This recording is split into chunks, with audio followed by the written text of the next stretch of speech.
Hi friends, అందరికీ నమస్కారం. Welcome to my channel moral talks Telugu. ఈ వీడియోలో ఈ స్టోరీ కనుక నచ్చినట్లయితే ప్లీజ్ మీ అమూల్యమైన అభిప్రాయాన్ని కామెంట్ చేయండి. రామావరం ఒక ప్రశాంతమైన పల్లెటూరు. 20 కిలోమీటర్ల దూరంలో అందమైన సముద్రం, ఊరిలో పచ్చని పొలాలు, కుల మత భేదాలు లేకుండా అందరూ కలిసిమెలిసి ఉంటారు. ఆ ఊరు సర్పంచ్ రామారావు. ఆయన అంటే ఆ ఊరిలో అందరికీ చాలా గౌరవం. ఎందుకంటే ఆయన చాలా మంచి మనిషి. ఊరిలో ఎవరికి ఏ కష్టం వచ్చినా ముందుగా సాయం చేసేది రామారావు గారే. రామారావు గారి భార్య పేరు శాంతమ్మ. పేరుకు తగ్గట్టే శాంతమూర్తి. కొడుకు పేరు మోహన్, కోడలు పేరు స్వప్న. మోహన్ స్వప్న దంపతులకు ఒక బాబు, పేరు సంపత్. 2వ తరగతి చదువుతున్నాడు. రామారావు శాంతమ్మ గార్ల 2వ సంతానం గంగ. రోజు సాయంత్రం సందడిగా ఉండే ఆ ఇల్లు ఈరోజు నిశ్శబ్దంగా ఉంది. స్వప్న బయట వరండాలో నుంచొని రోడ్డు వైపు చూస్తూ ఉంది, తన కొడుకు సంపత్ కోసం. ఏమ్మా స్వప్న, వస్తున్నాడా సంపత్ అంటూ లోపల నుంచి అడిగింది శాంతమ్మ. లేదత్తయ్య, ఇంకా రాలేదు. రోజు 4 గంటలకే వచ్చేస్తాడు. ఈరోజు 5 గంటలైనా రాలేదు. నాకు భయంగా ఉంది అత్తయ్య అంది స్వప్న కళ్ళ నిండా నీళ్లతో. అయ్యో, ఈ మాత్రానికే అంతలా భయపడతావెందుకు? పిల్లాడు ఆటలో పడి ఆలస్యమై ఉంటుంది. తన కోసం వీరయ్య వెళ్ళాడుగా, తీసుకొస్తాడులే అంది శాంతమ్మ. వీరయ్య ఆ ఇంటి పాలేరు. కోడలికి ధైర్యం చెప్పింది, కానీ తనకు కూడా లోపల కంగారుగానే ఉంది. ఒక అరగంటకి వచ్చిన వీరయ్య, అమ్మా, చిన్నబాబు వచ్చాడా ఇంటికి అని అడిగాడు, దూరం నుంచే సైకిల్ మీద నుండి చెమటలు కక్కుతూ. ఆ మాట వింటూనే కళ్ళు తిరిగాయి స్వప్నకి. ఇది గమనించిన శాంతమ్మ వెనక నుండి కోడలని పట్టుకొని పడక కుర్చీలో కూర్చోపెట్టి, రత్నం, నీళ్లు తీసుకురా అని పిలిచింది పని మనిషి రత్తాల్ని. ఏంటి వీరయ్య, బాబు కనపడలేదా? అంతా చూసావా? తన స్నేహితులను అడిగావా? వాళ్ళు ఏమన్నారు అంది కంగారుగా. ఈలోపే నీళ్లు తెచ్చిన రత్నం స్వప్నను చూసి, అయ్యో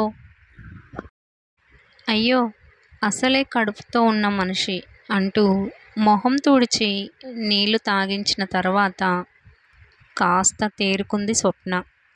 ఈలోపు పొలానికి వెళ్ళిన రామారావు, మోహన్ ఇంటికి తిరిగి వచ్చారు. వాళ్ళు వస్తూనే, ఏంటి వీరయ్య, సంపత్ కోసం ఊరిలో వెతుకుతున్నావు అంటున్నారు, ఏం జరిగింది అని అడిగారు. స్వప్న, శాంతమ్మ కూడా వీరయ్య వైపే చూశారు సమాధానం కోసం. అయ్యా, రోజు పక్కింటి చిట్టితో వస్తాడు బడి నుంచి, మీకు తెలుసుగా.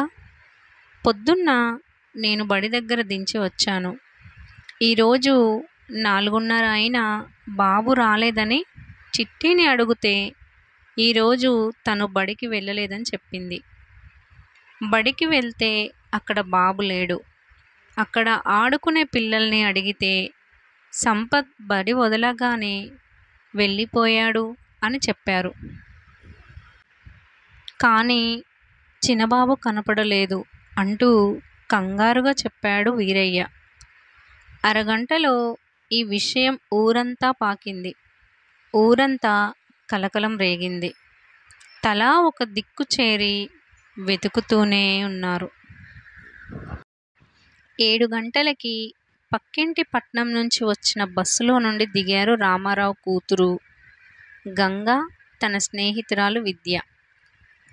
గంగా, విద్య ఇద్దరు చిన్నతనం నుండి స్నేహితులు. ఇప్పుడు ఇద్దరు పక్కన ఉన్న పట్నంలో మెడిసిన్ ఫైనల్ ఇయర్ చదువుతున్నారు. వాళ్ళు ఊరిలో దిగగానే జరిగింది విని కంగారుగా ఇంటికి వెళ్ళారు. రాత్రంతా ఊరిలో ఎవ్వరికీ నిద్రలేదు. అర్ధరాత్రి అయింది. కొంతమంది జనం ఊరి చివర గుమికూడారు. ఎప్పుడు ఊరిలో ఇలా జరగలేదు. అలాంటిది ఇలా సర్పంచ్ గారి మనవడే కనిపించకుండా పోవడం ఏమిటి అని అందరూ అనుకుంటున్నారు. అరే, వీరిగా మన సర్పంచ్ గారంటే పడని వాళ్ళ బంధువులలో ఎవరైనా ఉన్నారేంట్రా అన్నాడు ఒకడు. దానికి వీరయ్య, నా చిన్నప్పటి నుంచి చూస్తున్న అయ్యగారు ఎవరితోనూ కోపంగా మాట్లాడటం కూడా చూడలేదు. అలాంటి అయ్యగారికి గిట్టని వాళ్ళు ఎవరుంటారు అన్నాడు వీరయ్య. ఒక పెద్దాయన మధ్యలో కల్పించుకొని, రామారావుని నేను వాడి చిన్నప్పటి నుండి చూస్తున్నా.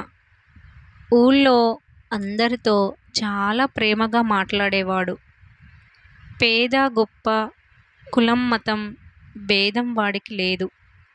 పిల్లల్ని అలాగే పెంచాడు. వాళ్లకు తండ్రి తల్లుల బుద్ధులే వచ్చాయి కానీ అంటూ ఆపాడు ఆ పెద్దాయన. కానీ ఏంటి తాత అడిగాడు పక్కనున్న వీరేశం. అది కాదురా, ఆ పక్కూరు పోలవరం సర్పంచ్ రామలింగానికి ఎప్పుడు మన ఊరి మీద కుళ్ళే అన్నాడు తాత ఏదో ఆలోచిస్తూ. అదేంటి తాత, దేనికి కుళ్ళు? మన ఊరు ఏం చేసింది వాళ్ళకి అడిగాడు వీరేశం. అదేరా, ప్రతి ఏడాది మన చుట్టుపక్కల 6 ఊళ్ళకి మధ్య జరిగే కుస్తీ పోటీల్లో గత 7 ఏళ్లుగా మన ఊరే గెలుస్తుంది. అందుకే మన ఊరి మీద బాగా కుళ్ళు పెట్టుకున్నాడు ఆ రామలింగం అన్నాడు ఆ పెద్దాయన. అదేంటి తాత, ఇంత చిన్న విషయానికి పగ పెట్టుకుంటారా ఎవరైనా అన్నాడు వీరేశం ఆశ్చర్యపోతూ. నేను పగ అనలేదు, కుళ్ళు అయితే ఉంది. అది పంతం మారిందన్నాడు పెద్దాయన. ఇదంతా నీకెలా తెలుసు బాబాయ్ అన్నాడు అక్కడే ఉన్న హెడ్ కానిస్టేబుల్ రాఘవులు. అదా, పోయిన నెలలో ఆ ఊరిలో ఉండే మా బామ్మర్ది వచ్చాడు. వాడి ద్వారా ఆ ఊరి విషయాలు తెలిసాయి అన్నాడు పెద్దాయన. ఏంటి బాబాయ్ ఆ విషయాలు అడిగావు కానిస్టేబుల్ రాఘవులు. ఆ సర్పంచ్ రామలింగం ఈ ఏడాది కుస్తీ పోటీల్లో పోలవరం గెలిస్తే గెలిపించిన వాడికి 2 ఎకరాల భూమి రాసిస్తాడంట. ఈసారి ఎలాగైనా వాళ్ళ ఊరే గెలవాలని చాలా కోపంగా అన్నాడంట పంచాయతీలో. అందరి ముందు అన్నాడంట అని అన్నాడు పెద్దాయన. Thanks for watching. ప్లీజ్ ఈ స్టోరీ కనుక మీకు నచ్చినట్లయితే ప్లీజ్ లైక్ చేయండి, షేర్ చేయండి, సబ్స్క్రైబ్ చేయండి.